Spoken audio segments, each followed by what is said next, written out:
Year किससे बात किए थे? आसियान में कितने देश थे? 10। आप 10 के नाम बताएंगे, ऊपर से 5 और नीचे में 5। ऊपर में आंख बंद करके इत्मीनान से जितना बोलते हैं उतना साथ साथ बोलिएगा, ज्यादा अच्छा रहेगा। नहीं साथ बोलिएगा तो फिर गड़बड़ हो जाएगा। पहला इधर हो जाएगा म्यांमार, दिमाग में रखिएगा, म्यांमार के नीचे थाईलैंड है। Myanmar Thailand, Myanmar Thailand. उसके बाद Laos Cambodia, Laos Cambodia Vietnam, ये तो फ्रेंच ईस्ट इंडिया में आ जाएंगे सर। नीचे देखेंगे मलेशिया, इधर भी है इधर भी है। तो मलेशिया से इधर से टूटा सिंगापुर, इधर से टूटा ब्रुनेई, तो मलेशिया सिंगापुर ब्रुनेई। नीचे हो गया आपका इंडोनेशिया। दुनिया का सबसे बड़ा द्वीपों का समूह यानी ग्रुप ऑफ आइलैंड्स कौन सा है? ये है आपका इंडोनेशिया है। ये बहुत ज्यादा द्वीप है सब, इसमें बहुत ज्यादा द्वीप है सब। ये दुनिया का सबसे बड़ा द्वीप समूह। उसके बाद आपका फिलीपींस है। फिलीपीन की राजधानी मनीला है। फिलीपीन की राजधानी क्या है? मनीला। आपसे हम क्वेश्चन कहते हैं कि फिलीपीन की राजधानी मनीला। यहाँ पर एक बैंक है जिसका नाम है Asian development bank. Asian development bank का मुख्यालय फिलीपीन की राजधानी मनीला में है। ये आइडिया हम आपको हल्का फुल्का यहाँ तक आप लगा लिए होंगे।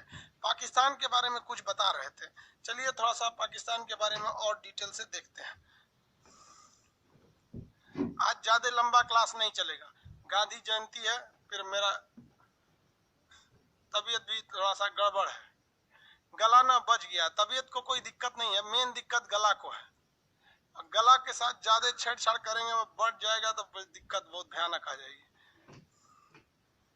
ये है भैया पाकिस्तान। सीपीईसी सड़क कहाँ पर है? पाकिस्तान में है। सीपीईसी सड़क पाकिस्तान में। ये पाकिस्तान। अब हम आपसे जो पूछते जाएंगे उतना बताइएगा। ये पीओके का एरिया है, एक्चुअली पाकिस्तान का। ये इंडिया का ही है, अभी इसके पास है फिलहाल। किसके पास है? फिलहाल है आपका पाकिस्तान के पास। तो ये एक्चुअली देखिए, इस नक्शा में पीओके को उसमें दिखा दिया है। रियल एक्चुअली क्या है, ये नक्शा क्लियर है इसलिए हम इसका यूज कर रहे हैं। आप इसको अदरवाइज में ये नहीं लेंगे कि हम पाकिस्तान को ये नक्शा का नक्शा आपको क्लियर देखिए, इसलिए मजबूरी में यूज कर रहे हैं। ये ऑक्सफोर्ड का पब्लिशन का जो है वो वाला नक्शा है, इसलिए इसमें उसको दिखा दिया है। आप अन्यथा नहीं लीजिएगा, वरना कई लोग इसको सीरियस लेने लगते हैं। देखिए ये बंदरगाह कौन सा है? ये वाला है कराची, और ये वाला कौन सा है? ग्वादर बंदरगाह। ग्वादर बंदरगाह। अब यहाँ पर पहाड़ी है, यहाँ पर किरथर की पहाड़ी है। ये पाकिस्तान में एक बहुत मकरान तटीय श्रेणी, यहाँ पर मकरान की पहाड़ियां हैं। यहाँ पर कौन पहाड़ी है? मकरान। और यहाँ पे सुलेमान और किरथर। पाकिस्तान में दो पहाड़ी इधर मिलेंगी, ये सुलेमान किरथर मकरान। सुलेमान किरथर मकरान, ये पाकिस्तान की सबसे प्रमुख पहाड़ियां हैं। जिनके पास एटलस है, जो एटलस खरीद लिए हैं, उनके पास आप एशिया का नक्शा खोलिए, वहां पाकिस्तान जहां मिलेगा वहां इसको ढूंढिएगा। ठीक है, आप लोग पहले दिमाग में आइडिया लगा के रखिएगा कि हम कौन सा चीज पढ़ाने वाले हैं, क्योंकि आपके पास ऑलरेडी एटलस रहेगा। तो सुलेमान किरथर एवं मकरान की पहाड़ियां पाकिस्तान में। इसके ऊपर यहाँ पर एक नमक की पहाड़ी है। तो पाकिस्तान में 4 पहाड़ी अक्सर पूछता है, नमक, सुलेमान, किरथर, मकरान, ये पहाड़ियां हैं। आपको एक चीज याद होगा कि दुनिया में पहली बार जो खेती हुई थी वह से लगभग 7000 साल पहले हुई थी, और यह खेती जो थी वो सुलेमान एवं किरथर पहाड़ियों के बीच में की थी, और ये जौ की खेती थी।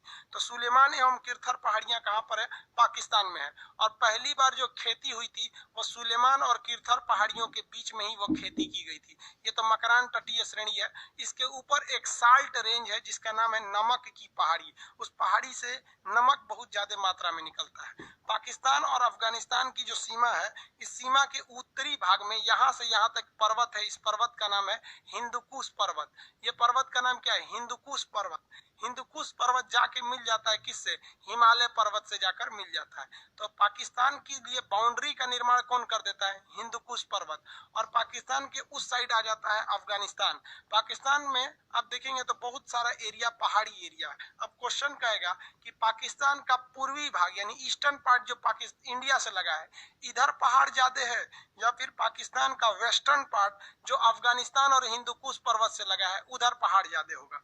तो जेन्युइन है कि पहाड़ की मात्रा इस साइड में ज्यादा है, क्योंकि अगर यहाँ देखेंगे आप पहाड़ को तो इस एरिया में आपका मकरान तटीय श्रेणी है, सुलेमान है, किरथर है, नमक की पहाड़ियां, वो ज्यादातर पहाड़ इसी साइड में किया गया है, ये वाले में। और भारत के साइड वाला एरिया ज्यादा हरा भरा है और इधर का एरिया उसके लिए सही है। इसमें 2 ही 4 प्रमुख राज्य हैं सब, पाकिस्तान के 4 प्रमुख राज्य, सबसे बड़ा जो राज्य है वो आपका बलूचिस्तान है, जो कहता है कि हम पाकिस्तान में रहेंगे ही नहीं। बलोच सब अपने आप को कहते हैं कि हम पाकिस्तानी है ही नहीं है। वहाँ पाकिस्तानी सेना बहुत ज्यादा जुल्म करती है बलोच में। बलोच के लोग भारत से कहते हैं कि आप हमारी मदद कीजिए, तो पाकिस्तान ये बात किसी से नहीं कहेगा कि हम बलोचों पे जुल्म करते हैं। लेकिन दुनिया में जाएगा ना तो पाकिस्तान क्या कहेगा कि भारत कश्मीर में जुल्म कर रहा है।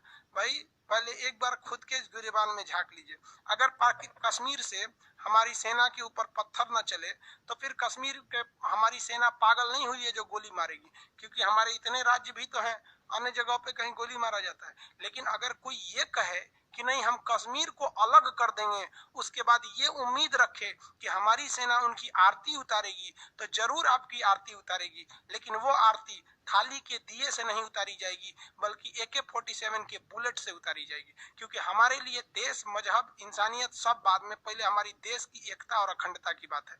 लेकिन बलूचिस्तान वालों पे जितना जुल्म होता है उतना भारत ने कभी नहीं किया। हाँ, कश्मीर में आतंकवाद को समझाने के लिए कोई आराम से समझाने वाला बात आतंकवाद नहीं है। आराम से समझाएंगे तो शहीद होते आ रहे हैं आज भी लोग। इसके बाद ये वाला आता है सिंध का एरिया, बताए थे ये सिंध उसका खेती के लिए बहुत अच्छा एरिया है। इसी सिंध में एक बंदरगाह है, बंदरगाह का नाम क्या है? कराची बंदरगाह। सिंध में इस बंदरगाह का नाम क्या है? कराची बंदरगाह। अब ये जो सिंध है इसका एक शहर है, इसी सिंध प्रांत में आपका मिलेगा आपका मोहनजोदड़ो, जो वहां पे पाकिस्तान में था, चनहुदड़ो, ये सब पाकिस्तान का एरिया था। मोहनजोदड़ो वगैरह सिंध का एरिया। सिंध के नीचे ये बलूचिस्तान मिलेगा।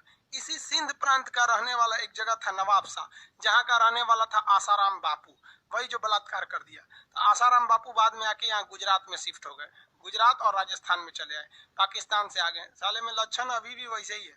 भारत सरकार को भी कहना चाहिए पाकिस्तान से कि पाकिस्तान तुम दाऊद इब्राहिम को हमको दे दो, वरना हम तिहाड़ जेल से आसाराम बापू को छोड़ देंगे। छोड़ देगा, लेकिन नहीं छोड़ना चाहिए, वहां जाके सोच जनसंख्या बढ़ा देगा। बुढ़वा बहुत खतरनाक है। आगे देखिए कहाँ से आए आसाराम बापू, पाए हुए। तो ये एरिया हो गया आपका सिंध, और ये वाला हो गया बलूचिस्तान। अब इसके अलावे आप पाकिस्तान का ये वाला एरिया देखेंगे तो इसे हम लोग कहते हैं लोग पंजाब, पंजाब, और ये हो गया पाकिस्तान। तो पंजाब में ज्यादातर पाकिस्तान का अच्छे लोग यहीं पंजाब में रहते हैं, नेता, मंत्री, अधिकारी, ये सारे लोग पंजाब वाले एरिया में रहते हैं। इसके ऊपर का ये एरिया जो दिख रहा है आपको, उसको हम लोग खैबर पख्तूनवा कहते हैं, खैबर पख्तूनवा। तो ये खैबर पख्तूनवा का जो एरिया है ये ज्यादातर आतंकवाद पीड़ित रहता है। खैबर पख्तूनवा का एरिया आतंकवाद पीड़ित रहता है। अब अभी पाकिस्तान ने एक नया संशोधन करके जम्मू कश्मीर का जो POK का एरिया था, ये पाकिस्तान देखिए ध्यान से, कश्मीर के लोगों को कहता था कि तुम अलग देश हो जाओ, हम तुम्हें अलग देश होने में मदद करेंगे, और खुद इसको अपना एक राज्य घोषित कर लिया। अभी भी वहां के लोगों को समझ में नहीं आ रहा है कि आपको अलग घोषित करने के लिए कहेगा और उसके बाद आपको क्या कह देगा कि भाई आप पाकिस्तान में मिल जाइए। हम कश्मीर के लोगों को ही कहते हैं आप अगर पाकिस्तान में मिलने जा रहे हैं ये सोचकर कि पाकिस्तान में मुसलमान ज्यादा हैं, तो भैया हिंदुस्तान में भी 20-22 करोड़ हैं, सब यहीं रहिए ना। क्या आपको यहाँ के मुसलमान नहीं लगते हैं? वहीं वाला बम फड़ुआ आपको मुसलमान लगता है सर? कहीं बम फोड़ देगा सर, लुंगी में बम डाल देगा, उधिया जाएंगे नीचे कहीं से गया। अच्छा भाले उन सब को छोड़िए ना। आपको अगर आपको देश से ज्यादा आपको इस्लाम प्यारा है तो यहाँ पे क्या कम इस्लाम वाले हैं? हिंदुस्तान में सब एक यहाँ भी रहते हैं, यहीं रहिए आप लोग। तो ये पाकिस्तान वाला है, लेकिन उन लोगों को बरगला के समझा के आप माइंड वॉश कर देता है उन लोग का। तो ये एरिया है। इसके अलावे अगर आप देखेंगे तो पाकिस्तान का जो ऊपर वाला एरिया है ना, ये जो खैबर पख्तूनवा है, ये आतंकवाद से बहुत भयानक पीड़ित रहता है। आतंकवादी यहाँ हमला करके भाग जाते हैं सब अफगानिस्तान में, और अफगानिस्तान के आतंकवादी हमला करके भाग आते हैं सब पाकिस्तान के इस एरिया में। तो पाकिस्तान के पास ज्यादा कुछ है नहीं, चौपट हो गया बेचारा आतंकवाद को लेकर, और वहां के प्रधानमंत्री को चौपट कर दिया सब, वहां के मौलाना सब, वहां के मौलाना सब पाकिस्तान के प्रधानमंत्री को ले गया सब वहां पे। और देखिए दुआ मांगना चाहिए तो अच्छी बात है, दिल से दुआ मांगना चाहिए। आप हिंदू हैं तो प्रणाम करके ऐसे हाथ जोड़ के दुआ मांगिए, मुसलमान है तो दुआ मांगिए। लेकिन इसके बाद भी आप ये देखिए कि आप किसी पद पर बैठे हैं, तो वहां इमरान खान को रो रो के दुआ मांग रहा था सब, अब उसको मीडिया ने दिखा दिया। आप दिल से दुआ मांग रहे हैं तो मीडिया के सामने काहे मांग रहे हैं? दिल से दुआ मांग रहा है, कमरा में बंद होकर मांगिए कि हमारे देश को बचाइए, है कि नहीं? अभी प्रधानमंत्री के पद की गरिमा है, रो रहे हैं, दे दीजिए भाई, अच्छी बात है, आप मांगिए, हम ये नहीं कर रहे हैं। लेकिन जो चीजें पर्सनल है उनको पर्सनल रहने दीजिए। आपको मांगना है तो, लेकिन क्या कौन समझाएगा इसको? बुद्धि नाम का चीजें नहीं, पूरी इंडिया पूरा दुनिया मीडिया उसको हाईलाइट कर देगी, देखिए रो रहा है यहाँ पर। तो ये पाकिस्तान का एरिया, इसके पास कुछ है नहीं, इसका ये वाला एरिया अफगानिस्तान। अब यहाँ देखिए, इस नक्शा को हम हटाते हैं, इंडिया का नक्शा लाते हैं।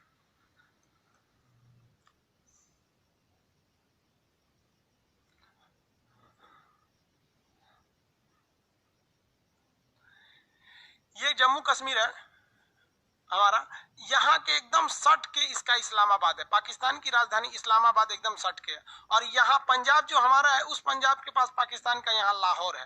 तो पाकिस्तान का 4-5 प्रमुख शहर याद नाम रखेंगे, वही आपसे पूछेगा।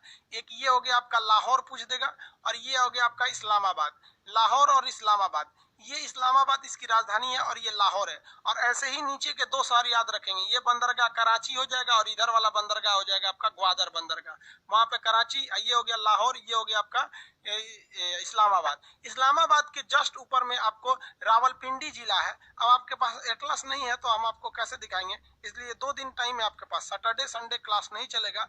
इस दौरान आप क्या करेंगे, एटलस हर हाल में खरीदेंगे, ताकि हम जहां बताएंगे वहां आप हाईलाइटर चलाएंगे। आप एक हाईलाइटर खरीद लेंगे सुग्गा कलर का, सुग्गा कलर मतलब समझते हैं, इस कलर का सुग्गा कलर का हाईलाइटर खरीद लेंगे, जो जगह बोलेंगे उसको ऐसे रंग दीजिएगा। तो यहाँ पे ऐसे कराची होगा, जो लोग खरीद लिए हैं उसको कराची के पास ऐसे रंग देंगे, ऐसे ग्वादर के पास। ये लाहौर है, ये इस्लामाबाद है, ये रावलपिंडी है। रावलपिंडी जिला की 2 विशेषता, एक तो यहाँ शुएब अख्तर रावलपिंडी से बहुत फेमस है, रावलपिंडी एक्सप्रेस। और यहीं पर आपका तक्षशिला है, दुनिया की पहली यूनिवर्सिटी तक्षशिला है। जबकि दुनिया की पहली यूनिवर्सिटी जिसने हॉस्टल दिया था वो नालंदा विश्वविद्यालय है। तो ये तक्षशिला है। ये कहेगा मौर्य काल में शिक्षा का सबसे बड़ा केंद्र क्या था, तो तक्षशिला। लेकिन गुप्त काल में शिक्षा का सबसे बड़ा केंद्र क्या कौन सा था आपका, ये नालंदा विश्वविद्यालय। और पाल वंश के काम में विक्रमशिला था। तो ये यहाँ पर तक्षशिला है। और इसी के पास है एबटाबाद, एक जगह है। एबटाबाद जो जगह है, वहीं पे ओसामा बिन लादेन मारा गया था अपने अमेरिकी सील कमांडो के ऑपरेशन में। तो ये इस्लामाबाद के पास 2 चीजें याद रखिएगा, रावलपिंडी जिला में आता है आपका, इस्लामाबाद के पास के रावलपिंडी जिला में तक्षशिला विश्वविद्यालय। दुनिया का पहला विश्वविद्यालय तक्षशिला था, लेकिन वो हॉस्टल सुविधा नहीं देता था। अब पाकिस्तान के जो बड़े शहर है उनको अपने दिमाग में आइडिया लगाइए। अगर हम आपसे कहते हैं कि ग्वादर बंदरगाह, तो कभी भी आपका आइडिया ऐसे थोड़ी आएगा कि ग्वादर यहाँ होगा। आपके मन में एक आइडिया आ गया कि नहीं ग्वादर कहाँ होगा, आप अपने मन से दिमाग में आइडिया लगा लेंगे कि भैया ये कराची होगा तो ये वाला एरिया ग्वादर होगा। समझ में आ गया कि नहीं? अब जैसे हम आपको बोलते हैं ये ऊपर वाला ये है, और ये इसमें ऊपर वाले में इसमें लाहौर कौन सा होगा, तो आपको आइडिया लग गया कि भैया लाहौर भारत के पंजाब के पास है, तो ये लाहौर होगा। और ये कौन सा होगा, तो ये इस्लामाबाद होगा। इसके जस्ट ऊपर रावलपिंडी जिला आ जाएगा, उस जिला में कौन आ जाएगा, तक्षशिला। तो नक्शा का सबसे बड़ा इंपॉर्टेंस यही होता है कि आपके दिमाग में फिगर होना चाहिए। जैसे हम आपसे कह दें कि कश्मीर, तो आपका दिमाग इधर थोड़ी जाएगा, आप सीधे कश्मीर मतलब हिंदुस्तान के ऊपर चले जाते होंगे, आपका दिमाग सीधे वहां जाना चाहिए। तो ये इस्लामाबाद हो गया। यहाँ पर आप पर्वत बताइए, तो ये अफगानिस्तान पाकिस्तान के सीमा पे कौन सा पर्वत होगा, हिंदुकुश पर्वत। इसके इधर देखेंगे तो यहाँ पे नमक की पहाड़ी, सुलेमान, किरथर, मकरान, ये 4 प्रमुख पहाड़ियों याद रखेंगे। इसका 4 नहीं 5 हो गया, नहीं ये हो गया आपका कौन सा पर्वत है, ये हिंदुकुश, नमक की पहाड़ी, सुलेमान, किरथर और मकरान पर्वत श्रेणी। जिनके पास ये नक्शा है आप लोग उसको ढूंढेंगे, लोग नक्शा में कहाँ है। नहीं तो मंडे से हम आपको अब रेगुलर क्लास स्टार्ट कर देंगे। अब तक जितना क्लास है वो एज ए इंट्रोडक्शन की तरह है, लेकिन मंडे से जो क्लास है फुल फ्लेजेड हिसाब से चलेगा, जिस तरह से ऑफलाइन में चलता था। तो अभी तो हम मजबूरी है क्योंकि आपके पास एटलस की बुक भी नहीं है। यहाँ आइए, हम आपको यहाँ पर एक एग्जाम्पल के तौर पे कुछ नंबरिंग लिख देते हैं। आपको बताना है कि नंबर की जगह पे क्या है वहां पर। जैसे हम यहाँ लिखते हैं 1 नंबर, यहाँ लिखते हैं 2 नंबर, एक ये है, ये है, ये 3 जगह लिख देते हैं। आप यहाँ नंबरिंग के हिसाब से बताइएगा, ये 3 नंबर क्या है, ये 4 नंबर क्या होगा, और ये 5 नंबर बताते चलेंगे लोग ये क्या होंगे। सब ये सब शहरों के नाम लिखेंगे। जैसे मान के चलिए आपको 1 नंबर लिखना है तो 1 के जगह पे जो है उसको लिखिए, 2 के जगह पे लिखिए। फटाफट आंसर दीजिएगा। इसका आपके दिमाग में आइडिया है या नहीं,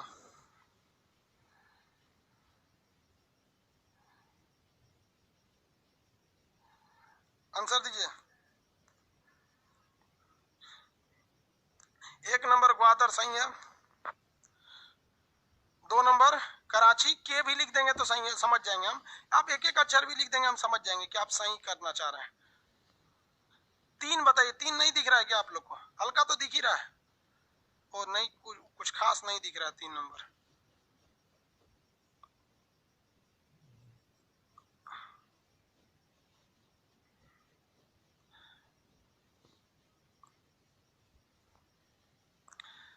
3 4 अब तो दिख रहा हो ना, 5 3 4 5 सब बताएंगे। Very good.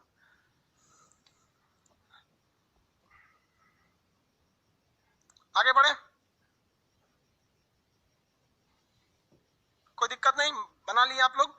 ये वाला शहर जो है वो पंजाब लाहौर है, और ये वाला शहर जो है वो इस्लामाबाद है, और ये रावलपिंडी है। और रावलपिंडी जैसे आएगा तो आप समझ जाएंगे रावलपिंडी के पास ही तक्षशिला है, और इसी के पास था एबटाबाद जहां पर ओसामा बिन लादेन छिपा हुआ था पाकिस्तान में। पाकिस्तान की राजधानी क्या है? लाहौर। पाकिस्तान की राजधानी इस्लामाबाद, लाहौर नहीं, इसका थी इस्लामाबाद। आगे बढ़ जाए, पाकिस्तान की ज्योग्राफिकली एरिया आपको समझ में आ जाएगा। पाकिस्तान का अगर पूछ देगा विवादित एरिया, तो ये हो गया आपका कराची विवादित हो गया। पहाड़ बताइएगा, ये कौन सी श्रेणी हो जाएगी? मकरान तटीय श्रेणी, सुलेमान किरथर और ये नमक की पहाड़ी। पूरा बड़ा कहेगा तो ये वाला हो जाएगा आपका हिंदुकुश पर्वत। पूरा बड़ा कहेगा तो हिंदुकुश पर्वत। हो गया कि नहीं हो गया? बाकी पाकिस्तान के पास है क्या? कुछ मसालों के मामले में पाकिस्तान थोड़ा सा बढ़िया मामले में आ जाता है। समझ में आ गया कि नहीं आ गया? ये इस्लामाबाद हो गया, लाहौर हो गया, यहाँ समझ में आ गया। बाकी कुछ शहरें हैं जो हमेशा फेमस रहती हैं, कभी बम फूटने की वजह से, कभी कुछ होने की वजह से। ये सड़क का नाम बता सकते हैं? कितने लोग बता सकते हैं ये सड़क का नाम? सड़क का नाम बताएंगे जो सड़क बनाए हैं, इस सड़क का नाम बताएंगे। रावलपिंडी इस्लामाबाद के नीचे है। देखिए इनका क्वेश्चन है सर, रावलपिंडी के नीचे है। ये एक जिला जो होता है ना, वो जिला का नाम कहीं लिख सकता है, तो एरिया तो बहुत बड़ा होता है ना, तो पूरा एरिया में वो नाम नहीं लिखेगा, मतलब पास में ही है वहां पर। आप समझ रहे हैं? ये समस्या आपको बहुत ज्यादा मिलेगी। जैसे यहाँ अगर आप देख रहे होंगे नक्शा में, तो कितने बड़े एरिया में लिखा है दिल्ली, जबकि जहां दिल्ली लिखा है ना, आप देखेंगे तो वो दिल्ली लिखा है तो वो राजस्थान का एरिया है। लेकिन जहां दिल्ली लिखा है वहां जो स्टार बनाया है, तो जो पॉइंट बनाया है, उस पॉइंट का मतलब होता है वो जगह कहाँ है। क्योंकि नक्शा में कोई चीज लिखेंगे ना, काफी एरिया में हो जाएगा। CPEC, very good very good. CPEC का हम लोग को विरोध करना चाहिए, लेकिन हम लोग नहीं कर सके। सीपीईसी का विरोध नहीं कर सके हम लोग, पुरजोर तरीके से विरोध करना चाहिए था।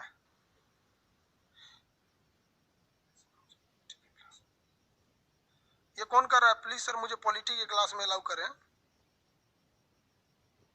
इसको क्या दिक्कत है? पॉलिटी की क्लास में क्या लिए इसको अलाउ करना है? देखिए तो इसको निकाला गया है क्या पॉलिटी की क्लास से, कि एडमिशन नहीं हो पा रहा है इसका?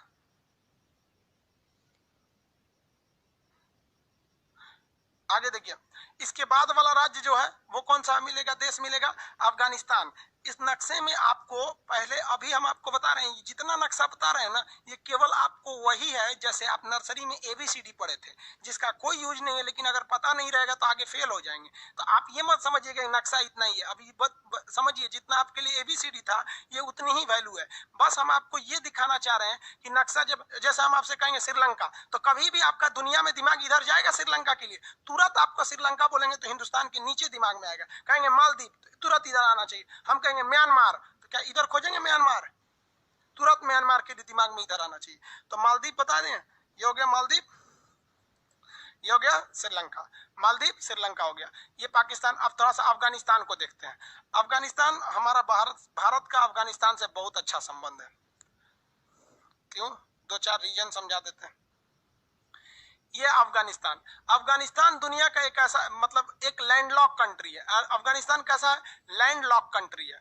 लैंडलॉक को हिंदी में कहा जाता है भूबद्ध देश। क्या कहा जाता है? भूबद्ध। अब अगर भारत का ओरिजिनली नक्शा देखेंगे तो अफगानिस्तान की सीमा भारत से लगती है, 158 किलोमीटर लंबी ये सीमा लगती है। लेकिन पाकिस्तान ने इसको कब्जा कर रखा है, इसलिए अभी डायरेक्ट हमारी सीमा अफगानिस्तान से नहीं लगती है। अब जियो पॉलिटिक्स को समझिएगा, जो लोग पॉलिटी फाउंडेशन बैच के स्टूडेंट हैं वो लोग को भी ध्यान से समझिएगा कि आपका इंटरनेशनल रिलेशन समझने में ये मदद करेगा। इंटरनेशनल रिलेशन में मदद कर।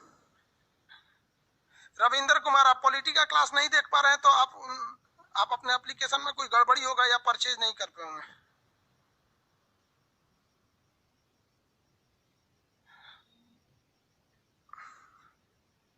भाई ऑक्सफोर्ड के सिवा किसी का एटलस नहीं लीजिएगा, नवीन पब्लिकेशन हो या कुछ भी हो।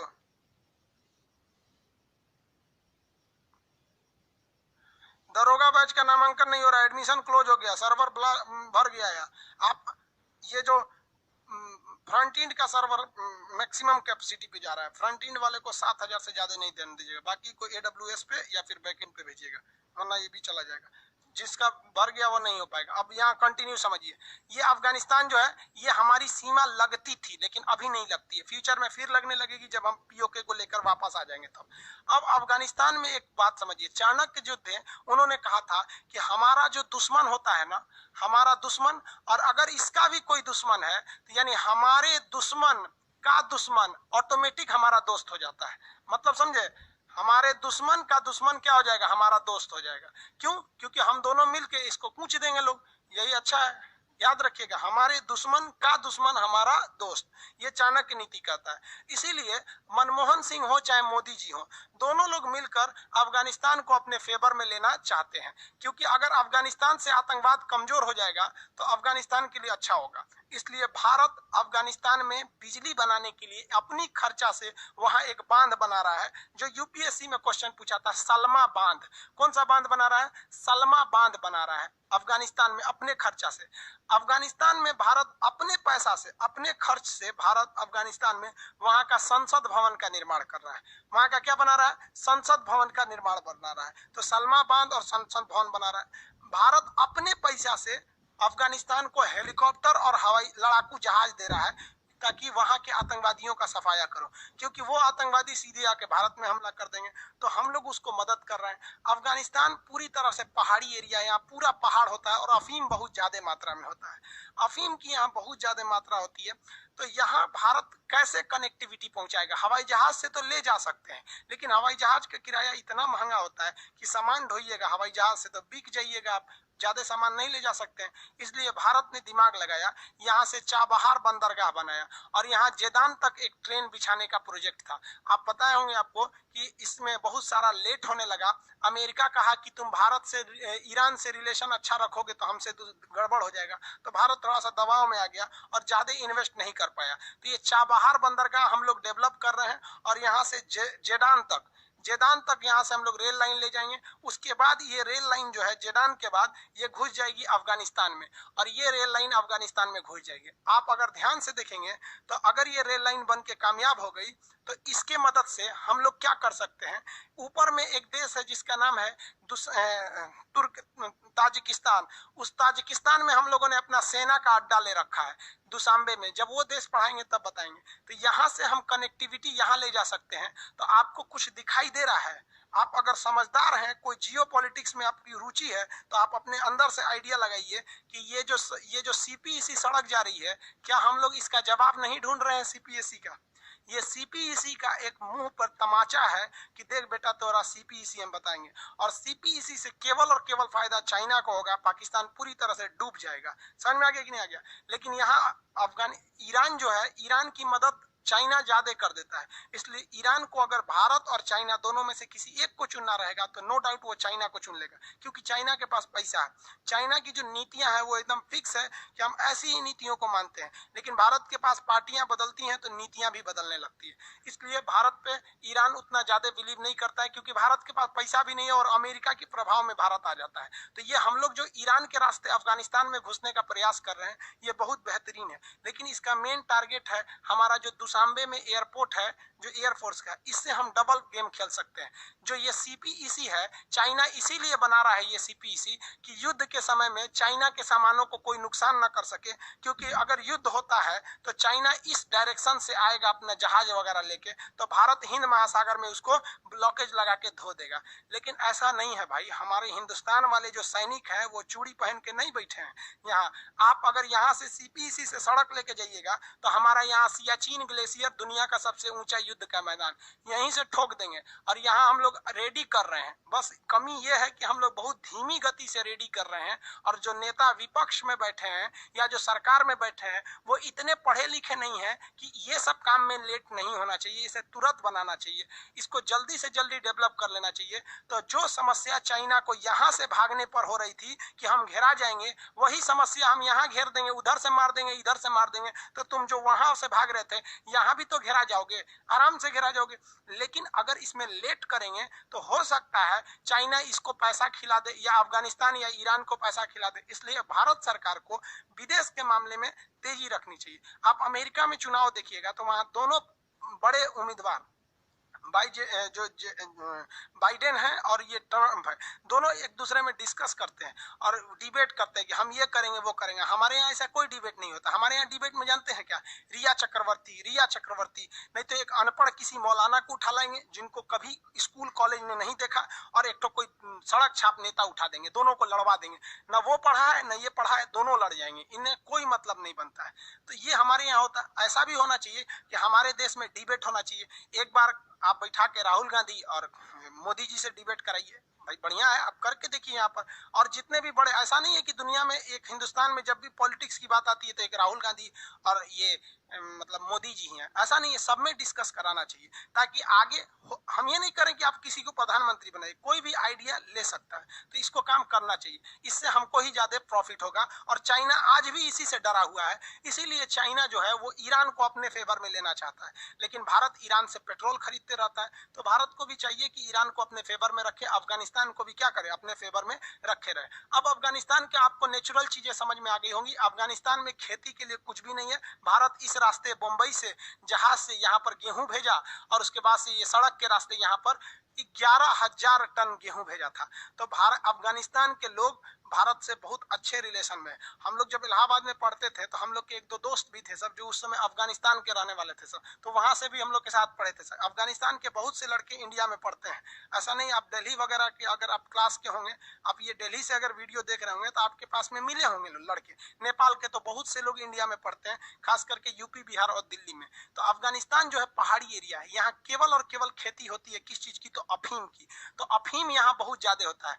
अफीम जो होता है वो एक नशे वाली चीज होती है, जिसको हम लोग क्या बोलते हैं, अफीम को इंग्लिश में बोलते हैं ओपियम। अफीम को क्या कहते हैं, ओपियम। ओपियम जो होता है एक नशीली पदार्थ होती है, जो अफगानिस्तान में बहुत ज्यादा होता है। अब आप बताइए, कोई भी चीज अगर होगा तो उसका असर अगल बगल के भी एरिया में पड़ेगा। जैसे अगर यूपी बिहार में गेहूं होता है तो ऐसा थोड़ी है कि मध्य प्रदेश में नहीं होगा, अगल बगल में भी होता है। तो कुछ अफीम पाकिस्तान में भी होता है, कुछ अफीम ईरान में भी होता है। तो ये तीन देश जो है ना, ये अफीम के उत्पादन के लिए, ओपियम के लिए बहुत फेमस है। और अफीम की दो चीजें होती हैं।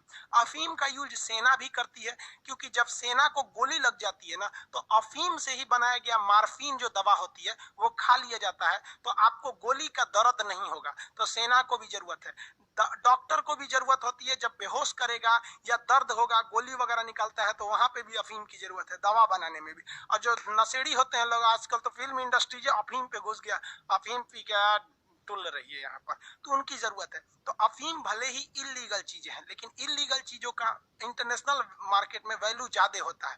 तो इसलिए पाकिस्तान को, अफगानिस्तान को और ईरान को, ये तीनों जो तीन देश लगातार ये तीन देश देख रहे हैं, इन तीन देशों को हम लोग गोल्डन ट्रायंगल कहते हैं। क्या कहते हैं, गोल्डन ट्रायंगल, स्वर्णिम त्रिभुज के नाम से जानते हैं, गोल्डन ट्रायंगल। ये तीन ऐसे देश हैं जिनके पास दुनिया का सबसे ज्यादा अफीम है, ये अफीम की मात्रा में ज्यादा रखते हैं, इसलिए अफगानिस्तान में अफीम का उत्पादन ज्यादा हो जाता है। इन तीनों गोल्डन ट्रायंगल में सबसे ज्यादा अगर ओपियम यानी अफीम कोई बनाता है तो अफगानिस्तान बनाता है। अब यहाँ ध्यान से देखिएगा, अफगानिस्तान के ऊपर के जितने देश हैं, कजाकिस्तान, किर्गिस्तान, ताजिकिस्तान, तुर्कमेनिस्तान, ये जितने देश हैं, ये पहले रूस का हिस्सा थे, सब सोवियत संघ का हिस्सा थे सब। ये रूस की बाउंड्री यहाँ तक थी। रूस ने सोचा कि हम पाकिस्तान को, उस समय शीत युद्ध चल रहा था, हम आपको कल के क्लास में शीत युद्ध बताए थे कि अमेरिका चाहता था पूरी दुनिया में हम बढ़ जाए और रूस चाहता था हम बढ़ जाए। इसी बीच अमेरिका ने पाकिस्तान, पीओके का जो एरिया है जो हम लोगों से वो छीना है, उस एरिया में अमेरिका ने अपना सेना का एक अड्डा ले लिया जो गिलगिट नाम था। ये जब हम कश्मीर पढ़ाएंगे तब बताएंगे गिलगिट। तो रूस ने कहा कि तुमने गिलगिट ले लिया है, तो रूस इस गिलगिट के जवाब को देने के लिए अफगानिस्तान पर हमला कर दिया। तो क्वेश्चन आएगा, अफगानिस्तान पर हमला सबसे पहले किसने किया, तो रूस ने किया था हमला। किस लिए, क्योंकि रूस पाकिस्तान को घेरना चाहता था। अगर पाकिस्तान को घेर लेता तो वो अमेरिका के इस जो अड्डा लिया हुआ है यहाँ पर, उसका जवाब दे सकता था। लेकिन अमेरिका ने एक बहुत ही खतरनाक कांड कर दिया, क्योंकि शीत युद्ध था, कोल्ड वार में अमेरिका ने डायरेक्ट रूस पर हमला नहीं किया और ना ही रूस ने डायरेक्ट अमेरिका पर हमला किया। देखिए ना, रूस तो अफगानिस्तान पर हमला किया है, लेकिन क्यों किया है, अमेरिका को घेरने के लिए। इसलिए अमेरिका साउथ अफ्रीका से एक बहुत बड़े साइंटिस्ट को उठा के लाया, और वो साइंटिस्ट एक बहुत बड़े अमीर घर का था, लेकिन उसके भाषा में बहुत दम था, उसके नेतृत्व में इतनी क्षमता थी कि वो जो साइंटिस्ट था वो क्या किया, यहाँ अफगानिस्तान के युवाओं को देश प्रेम सिखा दिया कि हमारा देश है रूस, हम यहाँ से, हमारा देश है अफगानिस्तान, हम यहाँ से रूस को मार के भगाएंगे। लेकिन हथियार कहाँ से चाहिए? तो अमेरिका ने कहा हथियार का टेंशन मत लो, हम सारा हथियार तुमको देंगे। अमेरिका ने सारा हथियार दिया और उसी एक साइंटिस्ट के नेतृत्व में, एक नेतृत्व में उठा के दुनिया का सबसे बड़ा रूस को वो उसने अकेले लड़के भगा दिया। जबकि पैसा उस साइंटिस्ट को किसने दिया?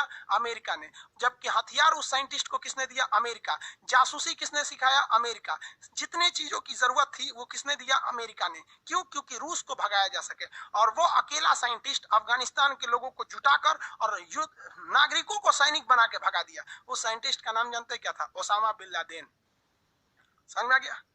जब तक ओसामा बिन लादेन अमेरिका के लिए काम कर रहा था वो देश प्रेमी था, और जैसे उसने अमेरिका को ठोक दिया आतंकवादी हो गया। वाह रे भाई वाह, ये है शीत युद्ध। दुनिया में एक भी अगर खून बह रहा है ना द्वितीय विश्व युद्ध के बाद, तो उसके पीछे कहीं ना कहीं कारण ये कोल्ड वार यानी शीत युद्ध है। आपको पढ़ाया नहीं जाता है इस हिसाब से, इसलिए आपको लगने लगता है। आप ओसामा बिन लादेन को हथियार क्यों दिए? ओसामा बिन लादेन के पास हथियार कहां से आया? टेक्नोलॉजी कहां से आई? अमेरिका तक जाने का रास्ता क्यों आया? उसको सीआईए का ट्रेनिंग किसने दिया? उसको पैसा किसने दिया? सारा काम तो आपने किया। जब आपके इशारे पे वो रूस को मार रहा था तो फिर आपको मार दिया तो आप बुरा मान गए। हद है भैया। ये बात हम यूट्यूब पे बोल देंगे तो यूट्यूब अमेरिका की कंपनी है, वो हमरे को कहेगी खान साहब तू ढेर पढ़ाओ रहो लड़कन के, ढेर तू अपने पढ़ाओ यहाँ पे, इसलिए मजबूरी है। तो जो लोग यहाँ करते हैं लोग ना एप्लीकेशन के क्लास को इसीलिए कहते हैं, यूट्यूब पे देख लिए तो फिर हम एक्शन ले लेते हैं, क्योंकि फिर हमारे ऊपर भी एक्शन हो सकता है। हर चीजें आपको खुलकर नहीं बताना चाहिए यहाँ पर, लेकिन क्लास है तो हम तो बताएंगे, इसीलिए ना ये एप्लीकेशन है। तो ये समझ में आ रहा है कि नहीं आ रहा है? आतंकवादी आप खुद बताओ। हम मानते हैं कि ओसामा बिन लादेन ने गलत किया और 110% हम इस बात को स्वीकार करते हैं कि उसे कोई अधिकार नहीं है कि 9/11 26/11 के हमले में किसी मासूमों को जान ले। लेकिन हम ये अमेरिका से पूछना चाहते हैं कि ये अधिकार आपको किसने दिया कि आप किसी को लाइए, हथियार दीजिए, पैसा दीजिए, मारिए? वो सैनिक थोड़ी था यहाँ पे, आप अपने लिए उसको इस्तेमाल किए। जिस तरह भारत ने एलटीटी का इस्तेमाल किया, चाइना ने माओवादियों का इस्तेमाल किया, ओसामा बिन लादेन ने किसका इस्तेमाल किया? और अमेरिका ने ओसामा बिन लादेन का। तो जो इस्तेमाल कर रहा है वो देश कहलाएगा और जो पीस रहा है वो आगे जाके आतंकवादी कहलाएगा। भारत की ओर से लड़े थे एलटीटीई के लोग, चाइना की ओर से लड़े थे माओवादी लोग, और अफगानिस्तान अमेरिका की ओर से लड़े थे ओसामा बिन लादेन। अब बताइए, ये सारे के सारे लोग लड़े थे किसी के कहने पर, लेकिन ये सारे के सारे लोग घोषित हो गए आतंकवादी। क्या इन्हें जन्म देने वाले को आप कुछ नहीं कहेंगे? कोई बात नहीं, आप समझदार हैं। हाँ? अफगानिस्तान समझ में आ रहा है? किसी को कोई दिक्कत नहीं। अफगानिस्तान से ओसामा बिन लादेन ने किसको भगा दिया? रूस को। लेकिन यही ओसामा बिन लादेन जो था वो अमेरिका से बदला लेना चाहता था, क्योंकि अमेरिका ने भी एक देश पर हमला किया था। यहाँ ये तो बैटरी खत्म हो गया।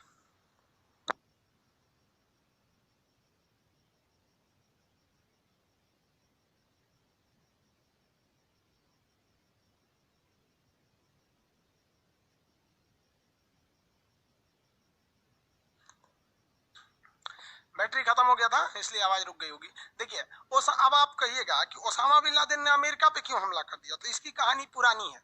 1948 में अमेरिका ने फिलिस्तीन पर बम गिराया था और वहां के मुसलमानों को भगा दिया वहां से, और कहा कि यहाँ पर हम एक नया देश बनाएंगे, इजराइल।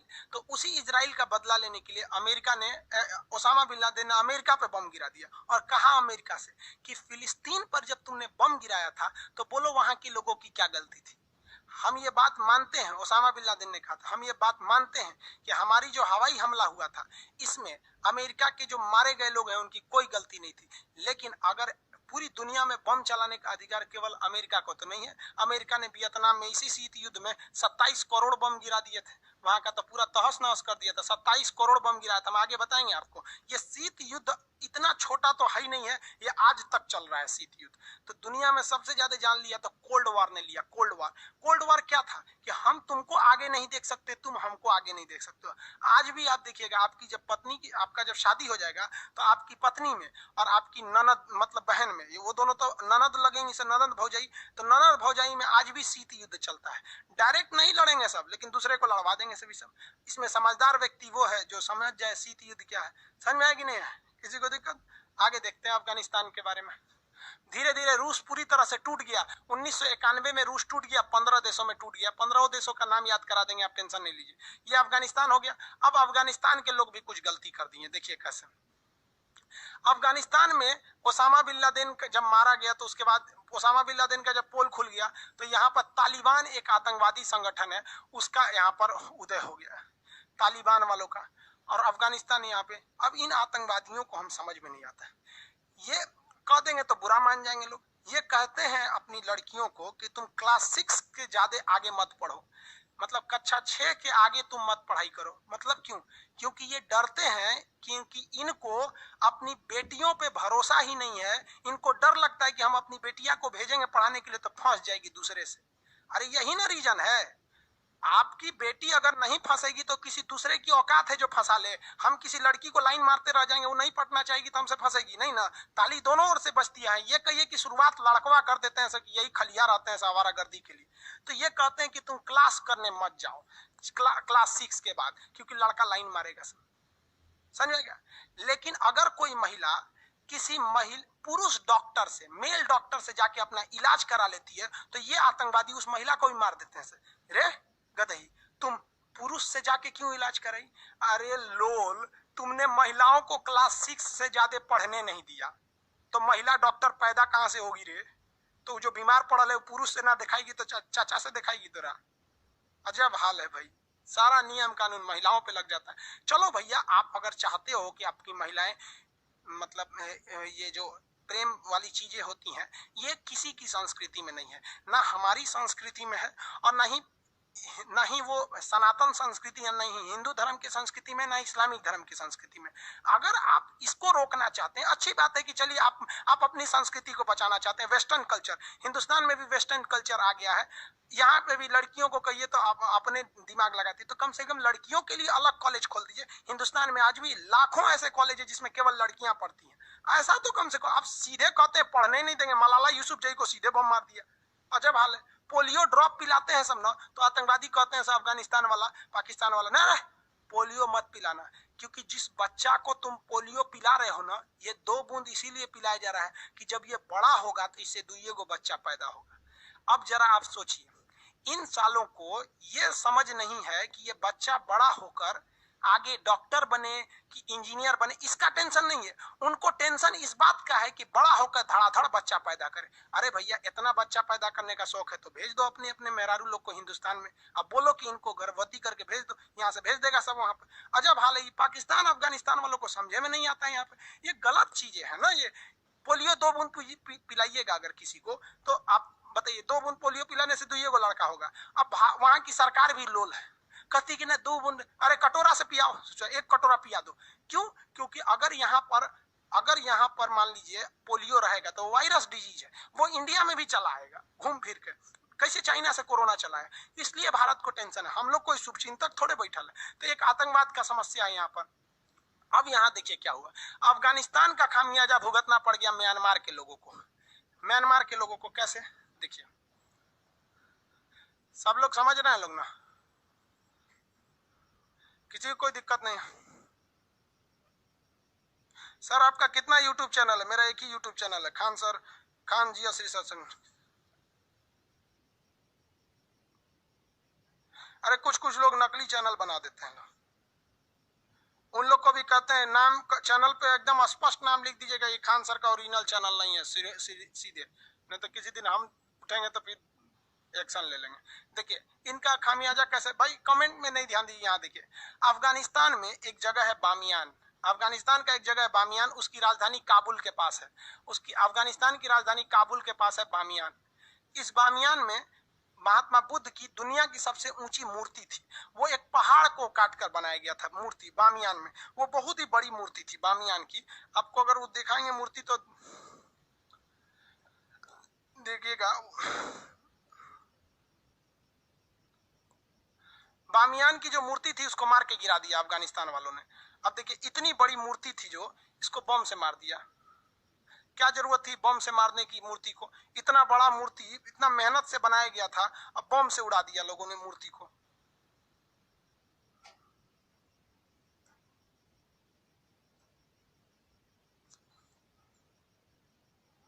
ये देखिए महात्मा बुद्ध की ये मूर्ति है। अब ये कितनी ऊंची होगी मूर्ति, अंदाजा लगाइए। यहाँ एक टूरिस्ट खड़ा हुआ है, यहाँ दिख रहा होगा आपको, ये खड़ा है ना, ये आदमी खड़ा है। इसके मूर्ति कितनी भयानक होगी। एक्चुअली में ये मूर्ति था ही नहीं। एक्चुअल में क्या था कि ये एक पहाड़ था। एक्चुअली में ये एक पहाड़ था। एक्चुअली समझते हैं, दरअसल सीबीएसई बोर्ड वाला ना बोलता है actually, oh my God, actually ये सब सीबीएसई बोर्ड वाला सबका मुहावरा है। तो देखिए ये एक्चुअल में एक पहाड़ था, विशाल पहाड़ था। इस पहाड़ को कारीगरों ने काट काट कर उसमें महात्मा बुद्ध की मूर्ति बनाई। अब अफगानिस्तान वालों ने आए तो बम मार के उड़ा दिया, तालिबान वालों ने। बताओ भैया, बताइए कितना मेहनत से बनाया था, बम मार के उड़ा दिया है। इसका खामियाजा म्यांमार में कैसे भुगतना पड़ा। यहां तो मुस्लिम लोग अधिक थे, मुस्लिम लोग अधिक थे तो महात्मा बुद्ध को उड़ा दिए वहां से। अब यहां पर म्यांमार है। म्यांमार का ये वाला एरिया का नाम है रखाइन। रखाइन प्रांत में जो रहने वाले मुस्लिम है उनका नाम है रोहिंग्या। और यहाँ पे रहने वाले ज्यादातर बौद्ध धर्म को मानते हैं। और बौद्ध धर्म का मानना है कि आप पशु पर अत्याचार मत कीजिए, पशु की बलि मत दीजिए।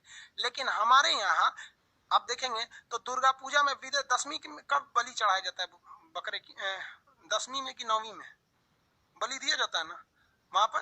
तो वहां पर तो भारत में भी बलि चढ़ाने की परंपरा है। लेकिन यहाँ पे भारत में अगर देखेंगे तो हिंदू धर्म में भी बलि चढ़ाने की परंपरा है कुछ खास समय में, जैसे दुर्गा पूजा। लेकिन अगर मुसलमान धर्म में देखेंगे तो इस्लाम धर्म में बकरीद में तो बहुत ज्यादा कुर्बानी दिया जाता है, तो वो भी एक परंपरा है। तो हिंदुस्तान में कुर्बानी को लोग उतना सीरियसली नहीं लेते हैं, क्योंकि यहाँ मुसलमान और हिंदू यही दो धर्म की अधिकता है। तो हिंदू धर्म में भी बलि की परंपरा है तो वो भी नॉर्मल लेते हैं इसको। और मुसलमान में तो भाई बकरीद त्योहार है उसका, तो वो भी नॉर्मल लेते हैं। लेकिन जहाँ बौद्ध धर्म की अधिकता है, यानी कहाँ पर, म्यांमार में, यहाँ पे तो बौद्ध धर्म महात्मा बुद्ध कहिए के गए थे कि आप अत्याचार मत कीजिए। तो ये इस लोगों से कहते थे कि तुम बकरीद में कुर्बानी मत दो, तो ये लोग देते थे लोग। तो इसने कह दिया यहाँ की सरकार ने कि आपको बकरीद में कुर्बानी देना है तो घर के अंदर दीजिए, बाहर सामूहिक रूप से मत दीजिए। तो ये लोग मानिए नहीं रहते। तब तक यहाँ पर हो गया ये इन्होंने क्या तोड़ दिया, बम से उड़ा दिया। जब बम से उड़ाया था इन लोगों ने, तो इन लोगों ने उसका जरा भी विरोध नहीं किया। तो यहाँ के लोगों के दिमाग में एक भर गया कि ये लोग उसका विरोध नहीं कर रहे हैं। और यहाँ पे साथ में जहाँ इनकी अधिकता है तो वहां तो हमारा तोड़ दिए लोग, महात्मा बुद्ध की मूर्ति तोड़ दिए। और जहां इनकी अधिकता नहीं है वहां हमारा बात नहीं मान रहे हैं, तो कचर के काट दिया सब इनको रातों रात। घर में घुस घुस रेप कर दिया, सब मर्डर कर दिया, सब दुनिया भर का कर दिया सब। तो इन लोग को भाग के आना पड़ा अफगानिस्तान, बांग्लादेश में रोहिंग्या को भाग के आना पड़ा, हिंदुस्तान में भी भाग के आए लोग। अब हम लोग तो उन्हें शरणार्थी कहते हैं कि भैया हम लौटा देंगे। तो रोहिंग्या समस्या भारत के लिए कोई मुख्य समस्या नहीं है, वो हमारे लिए लिस्टेड शरणार्थी हैं। ये पूरी दुनिया शरण देती है, क्योंकि कभी भारत को भी अगर बाई दी वे जरूरत पड़ गया, यहाँ पर प्राकृतिक आपदा आ गया, भूकंप आ गया या सुनामी कुछ भी आ जाता है, तो हमारे लोगों को भी कोई शरण देगा। इसलिए हम ये फ्यूचर को देखकर दूसरे लोगों को शरण देते हैं। लेकिन इसके लिए यहाँ म्यांमार के लोगों, अगर आप मानवता के हिसाब से देखिएगा तो ये भी गलत है और ये भी गलत है। मेजोरिटियन की चीज को लेकर नहीं चलना चाहिए, वरना जहां आपकी अधिकता है वहां आप शेर बनेंगे, और जहां आपकी अधिकता नहीं है वहां आपको सुअर बना के मार देगा। यहाँ पर तो दोनों में अंतर है, ऐसा नहीं होना चाहिए दोनों में। तो यहाँ पे मुसलमान लोग अपना वर्चस्व दिखा रहे थे तो बौद्धों को खामियाजा भुगतना पड़ा। यहाँ बौद्ध धर्म वालों ने अपना वर्चस्व दिखा दिया तो मुसलमानों को खामियाजा भुगतना पड़ा। तो बामियान क्वेश्चन पूछेगा महात्मा बुद्ध की दुनिया की सबसे ऊंची मूर्ति कहाँ थी, बामियान में। लेकिन क्वेश्चन पूछेगा महात्मा बुद्ध की दुनिया की सबसे ऊंची मूर्ति वर्तमान में कहाँ है, तो स्प्रिंग बुद्धा है आपका चीन में। लेकिन कहेगा दुनिया में सबसे ऊंची महात्मा बुद्ध की मंदिर कहाँ है, तो इंडोनेशिया के बाली में। देखिए मूर्ति थी अफगानिस्तान में, मूर्ति है चीन में, मंदिर ऊंचा तो बाली में, इंडोनेशिया के बाली में महात्मा बुद्ध की। हालांकि महात्मा बुद्ध हिंदुस्तान से हैं, यहाँ पे तो आपको पढ़ाई भी की है। महात्मा बुद्ध लुम्बिनी के थे, बिहार में ज्ञान मिला, यूपी में आके उपदेश दिए, यहाँ से चल गए। हालांकि हिंदुस्तान में बौद्ध धर्म की उतने ज्यादा लोग नहीं है। आप में से बहुत लोग बौद्ध धर्म को फॉलो करते होंगे, समझ में आ गया कि नहीं। तो मेरा कहने का सेंस क्या है कि अगर आप कहीं पे गेहूं बोएंगे तो उसमें लड्डू नहीं फलने वाला है, गेहूं फलेगा। अगर आप जहर बोएंगे तो जहरे फैलेगा। तो सबको मिल बांट के रहना चाहिए। आप यहाँ पर अगर उस महात्मा बुद्ध की जो मूर्ति थी आज अफगानिस्तान की अर्थव्यवस्था कितनी चौपट हो गई। अगर उस मूर्ति को अच्छा से सजा देता और 100 रुपया टिकट देता ना कि 100 रुपया में आके देखो, तो चाइना वाले जाते उस मूर्ति को देखने, भारत के बौद्ध लोग जाते, लोग म्यांमार वाले जाते, जापान वाले, ये सब बौद्ध वाले हैं, सब थाईलैंड वाले, ये सब जाते सब, और अफगानिस्तान बहुत ज्यादा पैसे से अमीर हो जाता। और आपको विश्वास नहीं है ना, तो आप एक बार बिहार आइएगा और बिहार में बोध गया जाइएगा। बोध गया में लोग जिंदा रहते हैं ना, तो उन्हीं टूरिस्टों के खाने के बदौलत बहुत फायदा होता है। आप गोरखपुर के कुशीनगर आइएगा, जब बौद्धों का मेला लगता है, बहुत सारी इनकम होती है, तो आप इस तरह से भी कमा सकते थे। और बम मार दिए तो केवल गाली सुने, इससे ज्यादा तो कुछ नहीं हुआ, क्योंकि एक सभ्य समाज की ये परंपरा नहीं होती है। तो ये अफगानिस्तान में भी एक समस्या थी, जिसे लेकर अफगानिस्तान झेल रहा है, जिस वजह से हमारी सारी नीतियां वहां सक्सेस नहीं होती है। अफगानिस्तान के पब्लिक हम हिंदुस्तानियों को पसंद करते हैं, अफगानिस्तान की गवर्नमेंट हम हिंदुस्तानियों को पसंद करती है, लेकिन जो वहां उग्रवादी संगठन है, उन लोग के आंख में हम लोग खटकते हैं। हमारा बस चलता, हमारा कब्रे उठा के मार देगा सब इसलिए कहते हैं कि यूट्यूब पे इस वीडियो, इस सब चीज को यूट्यूब पे नहीं बता सकता आदमी खुल के, क्योंकि नॉर्म्स होते हैं उसके। आप समझ रहे होंगे इस अफगानिस्तान वाला इशू को, समझ में आ गया कि नहीं आ गया? किसी को कोई दिक्कत है? अफगानिस्तान समझ में आ रहा है? प्रवीण कुमार शर्मा जी, सर आप गजब पढ़ाते हैं। अरे भाई अभी तो शुरुआत हुआ है, अभी आप जाने का। सर रोड खत्म, सर सीपीएससी रोड खत्म हो सकता है क्या? खत्म कैसे हो सकता है? मार के गिरा दीजिए, और कैसे खत्म होगा? सिंपल सा रास्ता है सीपीएससी को खत्म करना। इनका भी कहना है सर सीपीएससी बन गया, चलिए कोई बात नहीं, अब खत्म कैसे होगा? तो खत्म भी हो सकता है। देखो भैया, ये हमारा कश्मीर है, ठीक है, ये पीओके ले गया है, हम अपना पीओके वापस ले आएंगे तो ये यहीं खत्म हो गया, ये यहाँ पे आकर रह जाएगा, यहाँ आ जाएगा, खत्म हो जाएगा बाबू, कुछ दिक्कत नहीं है, आप टेंशन नहीं लीजिए। बकरे की अम्मा कब तक खैर मनाएंगे? एक ना एक दिन तो उसको कटना ही है, एक ना एक दिन हम लेके आएंगे उसको, पीओके को हम लोग लेकर आएंगे। समझ में आ गया कि नहीं आ गया? आप लोग आगे बढ़िए बाबू, हम लोग क्या कर सकते? आप आगे बढ़िए, पढ़िए लिखिए, बड़े बड़े अधिकारी बनिए, वहां जाके संभालिए। हम लोग तो अपनी जिंदगी का जी चुके, अब हमारी क्या कर सकते हैं? आपकी सेवा कर सकते। आप इस देश के नए सितारे हैं उभरते हुए, आप बढ़िए। जिस दिन आप बढ़ेंगे ना, जिस दिन आप पढ़े लिखे रहेंगे, उस दिन सरकार के आंख में आंख डाल के कहेंगे कि आप पीओके लाएंगे ना तो अगली बार वोट देंगे। आप ये करिएगा तब हम ये करेंगे, वरना अगर आप अनपढ़ रहेंगे ना, केवल जाति धर्म में बटे रहेंगे, तो हम अपने हिंदुस्तान को बहुत खोएंगे। आपको अपना हिंदुस्तान बहुत अच्छा दिखता होगा केवल अगर आप हिंदुस्तान में रह के हिंदुस्तान को देखेंगे तब, लेकिन अगर दूर से देखेंगे तो आपको लगेगा कि इन नेताओं ने हमसे क्या क्या नहीं छीना। उतना छीन लिया जितना ये छीन सकते थे, हर चीज गंवा दिया।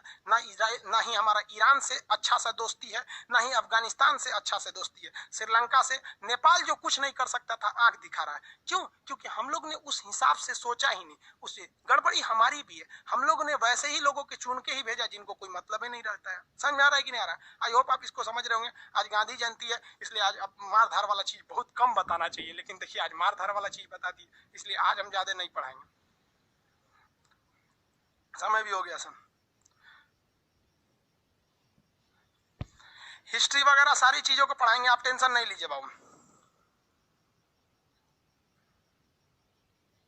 9th एडिशन में इतना डिटेल नहीं दिया है, डिटेल थोड़ी दे देगा वो तो सर का नाम लिख देगा, और क्या डिटेल थोड़ी देने वाला है। चलिए आप लोग इसको समझेंगे, लोग बुक्स वगैरह लेंगे, लोग एटलस वगैरह ऑक्सफोर्ड का ले लेंगे, जो आपको अच्छा लगेगा आप ले लीजिएगा, हमसे से कोई जबरदस्ती नहीं है। हम यहाँ बताएंगे, आप पाकिस्तान का उसमें नक्शा खोले। सर आपका मेरा फर्स्ट क्लास था, कोई बात नहीं, आपका फर्स्ट क्लास है। आप इस प्रीवियस क्लास में देखिए, जब हम लाइव आएंगे तभी लाइव वाला सेक्शन खुलेगा, लाइव नहीं रहेंगे तो नीचे आपका प्रीवियस क्लास करके खुल जाएगा, आप उसको पढ़ लीजिएगा। मेरी तबीयत ठीक नहीं है, थोड़ा गला बच गया है, इस वजह से ज्यादा नहीं चिल्लाएंगे। आप तेलंगाना से हैं सर, इंग्लिश यूज किया करिए ज्यादातर। भाई हम इंग्लिश ज्यादा यूज करेंगे ना तो एक्चुअली ज्यादातर लड़के जो है सब वो हिंदी मीडियम के, फिर उनका बाउंस करने लगेगा। कौन कहता है म्यांमार से? बेवकूफ, झूठ बोलता है तुम। इंडिया के बाहर मेरा ओटीपी ही नहीं जा सकता है, क्योंकि इंडिया के बाहर ओटीपी भेजने के लिए हम अलाउ ही नहीं किए। बोलता है म्यांमार से, अरे बकलोल।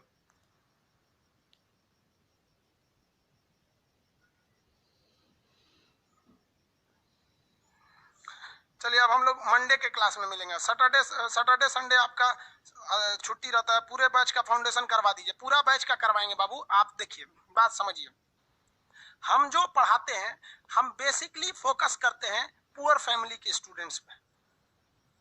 या फिर मिडिल फैमिली को। इसी को ध्यान में रखते हुए हमारा जो एप्लीकेशन है वो आईफोन में खुलता ही नहीं, मीडियम फैमिली को ध्यान में रखते हुए। अब ये लोग से एक बार में ये फीस ही नहीं दे पाते, इसलिए आपको भी पता नहीं चलेगा। आप 200 दे के कोई एक सब्जेक्ट पढ़ लीजिए, 199 दे के पढ़ लीजिए। मैप का एडमिशन शुरुआत में कितने में हुआ था? 150 में हुआ था। दरोगा बैच का कितने में हुआ था? 11 रुपये में हुआ था। पॉलिटी का कितने में हुआ था? 11 रुपये में हुआ था।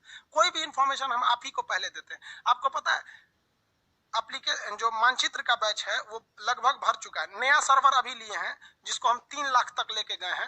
अब हम आज जाएंगे यूट्यूब पर बोलेंगे कि जिनको एटलस में एडमिशन लेना है एडमिशन ले लीजिए। सोचिए हम एटलस यहाँ पे बता, अब वो आएंगे तो 4 क्लास पीछे का देख लेंगे। समझ में आ रहा है कि हमेशा हम आप लोग को पहले प्रायोरिटी देते हैं, लेकिन तबीयत ठीक नहीं इस वजह से हम ज्यादा क्लास नहीं ले पा रहे हैं।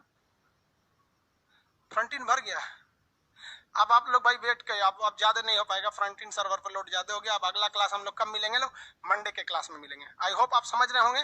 दिमाग में आइडिया लगाइएगा, जो पढ़ा रहे हैं अपने दोस्त यार मोहल्ले में बताइएगा, क्योंकि सबको सौभाग्य नहीं होता है पढ़ने का। जो अनपढ़ भी हो गए ना, जो बूढ़े हो गए हैं 60 साल 70 साल, उनको भी बताइए ताकि वो अपने बच्चों को जिनको गोदी में खिलाते हैं दादा वो भी उनको सिखा सके कि देखो अफगानिस्तान ये था। क्योंकि हमारे अकेले पढ़ने से कुछ नहीं हो सकता। आप पढ़िए, आप जिनको सेवा करना चाहते हैं उनको करिए। कोई जरूरी नहीं है कि जिनको नौकरी लेना है बस वही पढ़े। समझ में आ रहा है कि नहीं? मैं नेक्स्ट क्लास में मिलेंगे। आप सब लोग को जय हिंद।